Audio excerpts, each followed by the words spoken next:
आइए आज हम एक कहानी सुने। नहीं माफ़ी चुनी, एक सच्ची क्रिश्चियन कहानी के ऊपर है। दोस्तों, आज की दुनिया में अगर कोई हमें दुःख पहुँचाता है, तो हमारा पहला विचार होता है, मैं इसका बदला लूँगा। हम सोचते हैं कि बदला लेने से हमें शांति मिलेगी, लेकिन क्या सच में ऐसा होता है? आज की कहानी एक ऐसा क्रिश्चियन व्यक्ति की है, जिन्होंने अपनी ज़िंदगी के सबसे दर्दनाक पल के बाद भी बदला नहीं, बल्कि माफ़ी को चुना। यह कहानी हमें दिखाती है कि यीशु मसीह की शिक्षा सिर्फ पढ़ने के लिए नहीं, बल्कि जीने के लिए है। ये कहानी है न्यूयॉर्क के पुलिस ऑफिसर स्टेफन मैकडोनाल्ड की। मैकडोनाल्ड एक ईमानदार पुलिस ऑफिसर था। उनका सपना था लोगों की रक्षा करना और अपनी जिम्मेदारी ईमानदारी से निभाना। उनके जीवन सामान्य था, उनका परिवार था, सपने थे और भविष्य की बहुत सी योजनाएं थी। लेकिन एक दिन सब कुछ बदल गया।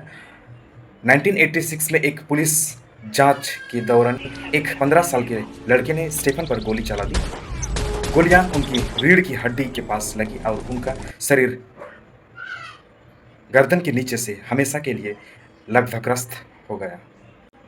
सोचिए, एक पल में चलने फिरने वाला आदमी व्हीलचेयर पर आ गया, जो दूसरों की मदद करता था। अब उसे हर काम के लिए दूसरों की मदद की जरूरत थी। ऐसे समय में कई लोग परमेश्वर से भी सवाल करते हैं, प्रभु मेरे साथ ही क्यों?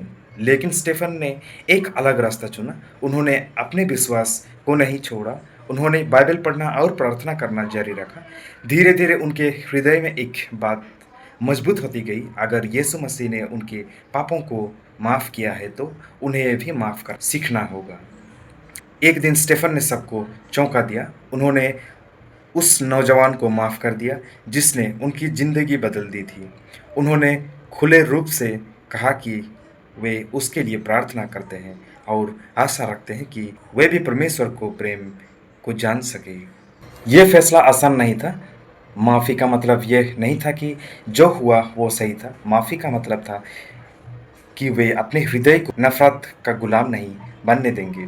उस दिन से स्टेफन मैकडोनाल्ड ने अपनी बाकी ज़िंदगी लोगों को यही संदेश देने में लगा दी कि माफ़ी में आज़ादी है और यीशु मसीह में सच्ची आशा है। हज़ारों लोगों ने उनकी गवाही सुनी। कई लोगों ने कहा कि अगर स्टेफन इतना बड़ा दुःख सह कर माफ़ कर सकता है, तो हम भी अपने जीवन में माफ़ी को चुन सकते हैं। दोस्तों, आज हमारे जीवन में शायद किसी ने हमें धोखा दिया हो, अपमान किया हो या हमें गहरा दुख पहुंचाया हो। शायद हम सालों से उस दर्द को अपने अंदर लेकर चल रहे हैं, लेकिन याद रखिए, कड़वाहट सबसे पहला उस व्यक्ति को नुकसान पहुंचाती है जो उसे पकड़ कर रखता है। यीशु मसीह हमें एक अलग रास्ता दिखाते हैं, प्रेम का, दया का और माफ़ी का। आइए हम बाइबल वचन सुने। पर मैं तुमसे कहता हूँ, अपने शत्रुओं से प्रेम रखो और जो तुम पर अत्याचार करते हैं उनके लिए प्रार्थना करो।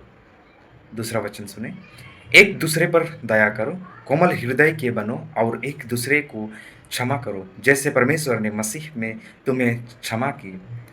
तो आज की स्टोरी से हम यह सीखने के लिए मिलता है कि बदला कुछ पल की संतुष्टि दे सकता है, लेकिन माफ़ी जीवन भर की आज़ादी देती है।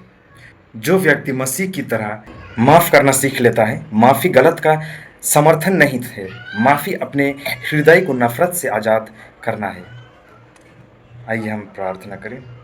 हे स्वर्गीय पिता, धन्यवाद कि आपने यीशु मसीह के द्वारा हमें माफ़ किया। हमारे हृदय में जो भी कड़वाहट, गुस्सा या दुख है, उसे दूर कीजिए। हमें शक्ति दीजिए कि हम भी दूसरों को माफ़ कर सकें, चाहे वो कितना ही कठिन क्यों ना हो।